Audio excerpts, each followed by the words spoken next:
نصیب کیسا بھی ہو واسطہ احمد کا دیکھے، نصیب کیسا بھی ہو وسیلہ محمد کا دیکھے، میرے رب سے جو بھی مانگا جائے ضرور ملے۔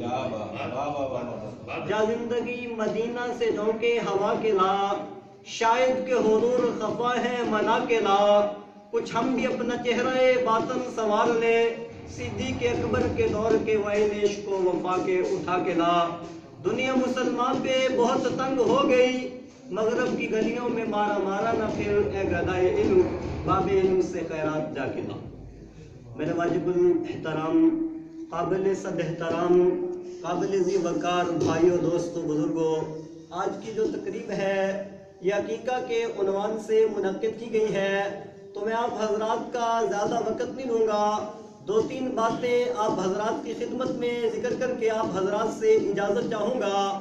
تو پہلی بات میں نے عقیقہ کے حوالہ سے کرنی ہے، دوسری بات میں نے صلہ رحمی کے حوالہ سے کرنی ہے، تیسری بات جو میں نے آپ حضرات کے سامنے کرنی ہے وہ حضور پاک صلی اللہ علیہ وسلم کی سیرت مبارکہ کے حوالہ سے کرنی ہے۔ قرآن کریم میں اللہ رب العزت نے اس دین کو نصیحت کہا۔ دین اللہ کے ہاں جو دین ہے وہ دین اسلام ہے۔ حدیث مبارکہ میں اللہ کے نبی صلی اللہ علیہ وسلم نے اس دین کو دین نصیحت کہا۔ صحابی رسول نے عرض کیا اللہ کے نبی نصیحت سے کیا مراد ہے؟ حضور پاک صلی اللہ علیہ وسلم نے ارشاد فرمایا دین نصیحت سے مراد یہ ہے کہ دین اسلام میں زندگی کے ہر شعبہ کے احکامات موجود ہیں۔ تو پہلی بات عقیقہ کے حوالہ سے، لفظ حقیقہ جو ہے یہ کن سے مشتق ہے۔ امام راغب اصفہانی رحمہ اللہ لغت کے بہت بڑے امام گزرے ہیں، حضرت سے اس عقیقہ کے متعلق پوچھا گیا، فرمایا لفظ عقیقہ اکن سے مشتق ہے، اس کے معنی چیرنا اور پھاڑنا۔ پھر فرمایا مجازی طور پر اس عقیقہ کے لفظ کا جو اطلاق ہوتا ہے، فرمایا جو بچہ پیدا ہو، بچہ پیدا ہونے کے بعد 7ویں دن فرمایا بچے کے سر سے بالوں کو اتارا جائے، بالوں کو اتارنے کے بعد فرمایا اس بچے کی طرف سے جانور کو ذبح کیا جائے، فرمایا اس چیز کا نام عقیقہ ہے۔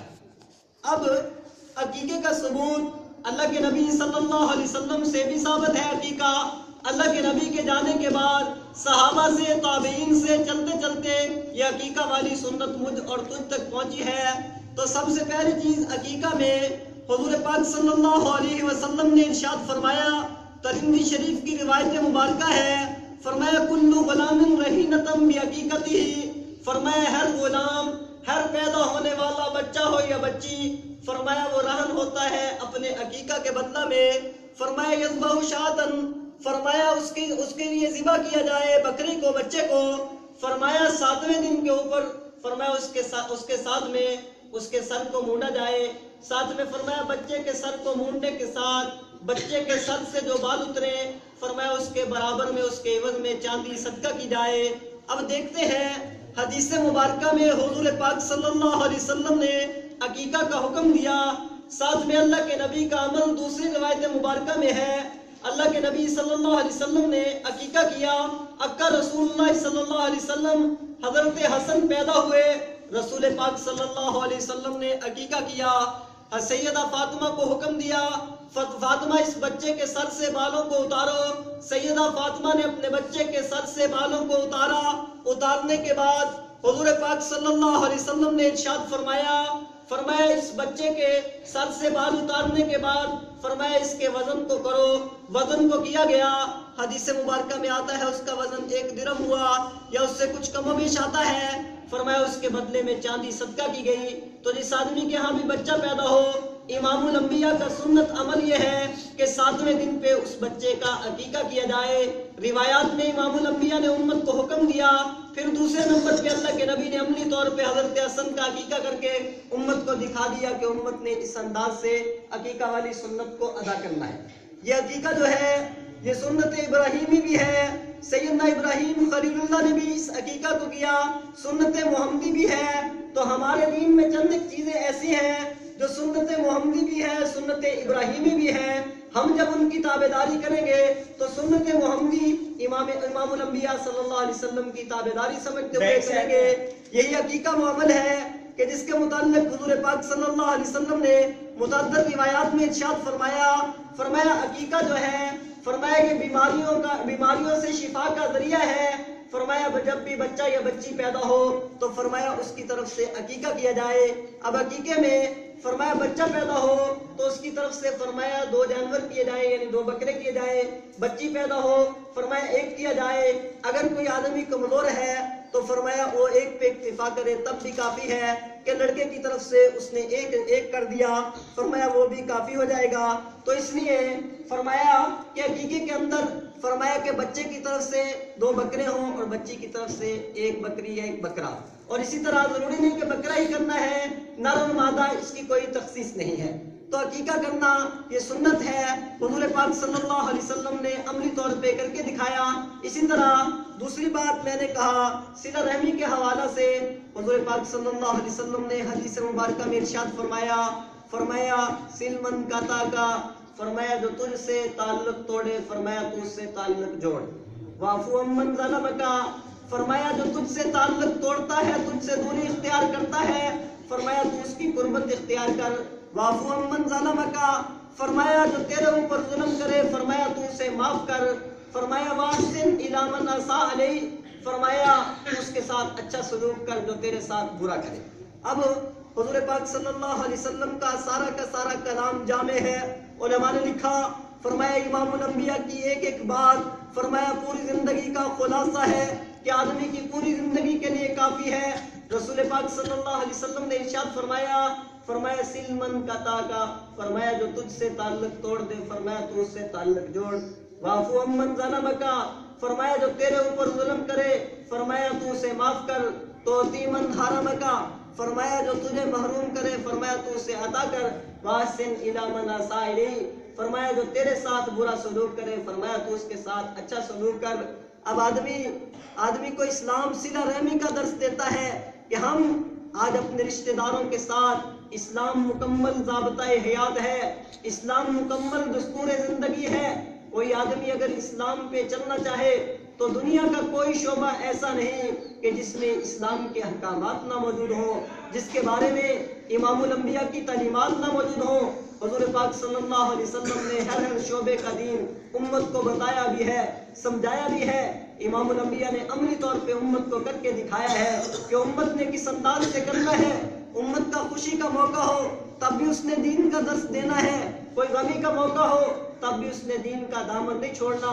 ہر حال میں اس امت نے دین کو لے کے چلنا ہے, دین کے دامن کو لے کے چلنا ہے. فرمایا جو کوئی صلہ رحمی کرے گا فرمایا اس کے لیے بہت سارے انعام ہیں. انعام کیا ہے فرمایا صلہ رحمی جو کرے گا فرمایا دنیا میں اللہ فرماتے اس پہ رزق کی کشادگی کر دوں گا کہ اس کے رزق میں برکت نازل کر دوں گا. فرمایا جو بستی والے جو علاقے والے آپس میں صلہ رحمی سے پیش آئیں گے فرمایا اس سارے علاقے پہ میں رحمتوں کو برساؤں گا. حضور پاک صلی اللہ اسی طرح صلہ رحمی کرنا بہت بڑی عبادت ہے. تو ایسے ہی امام الانبیاء نے جو قطع تعلقی کرے اس کے متعلق بھی روایات میں بڑی تفصیل موجود ہے. امام الانبیاء صلی اللہ علیہ وسلم نے ارشاد فرمایا جو آدمی کسی رشتہ دار سے کسی آدمی سے قطع تعلقی کرے فرمایا اس کی مغفرت نہیں ہوتی, یہاں تک کہ مبارک راتیں مبارک اوقات میں بھی فرمایا ایسے بندے کو نہیں بخشا جاتا. یہاں تک کہ فرمایا اللہ کے نبی نے فرمایا چند ایک چیزیں ایسی ہیں کہ ان کی آخرت میں بھی بندے کو سزا ملتی ہے, دنیا میں بھی سزا ملتی ہے.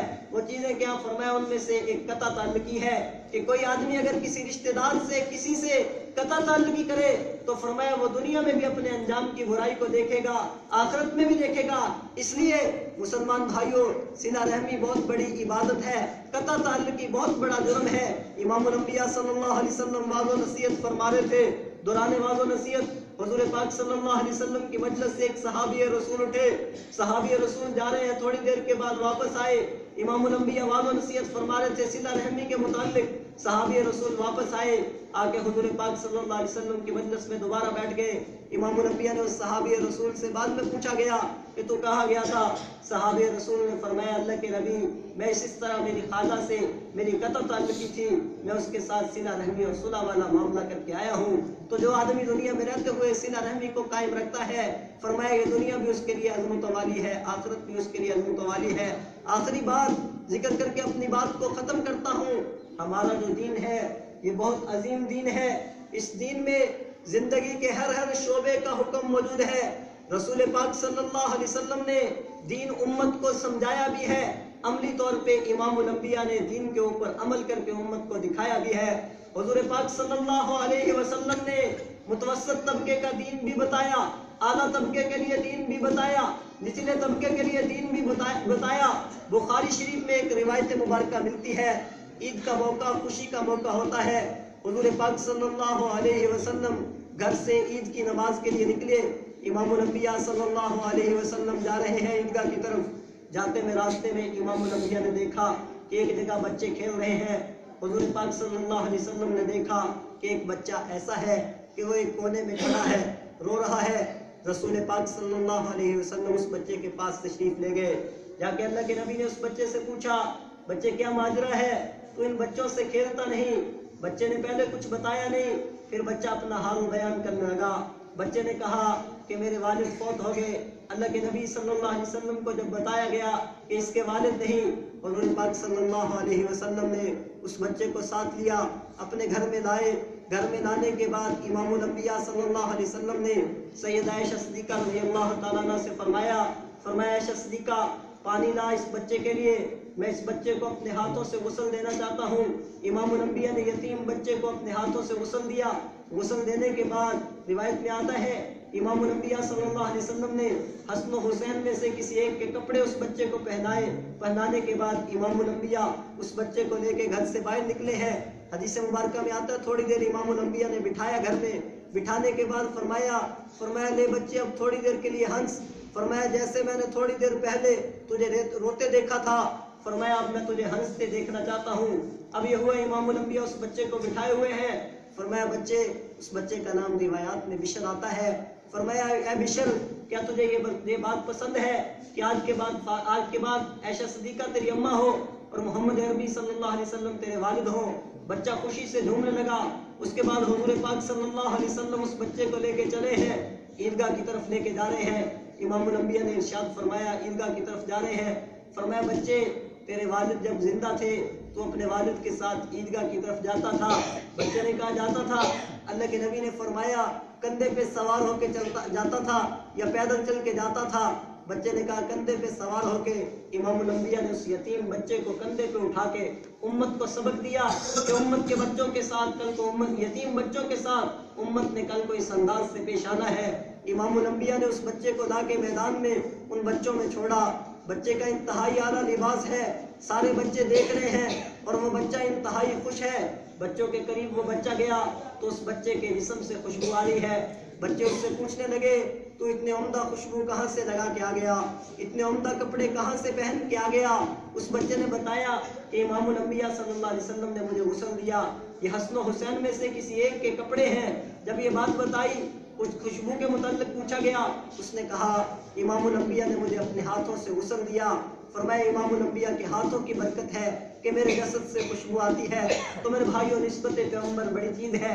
اگر کسی آدمی کو حاصل ہو جائے, یہ تقریب بہت مبارک تھی. دعا ہے کہ جو کچھ کہا گیا ہے اللہ مجھے اور آپ کو عمل کی توفیق دے.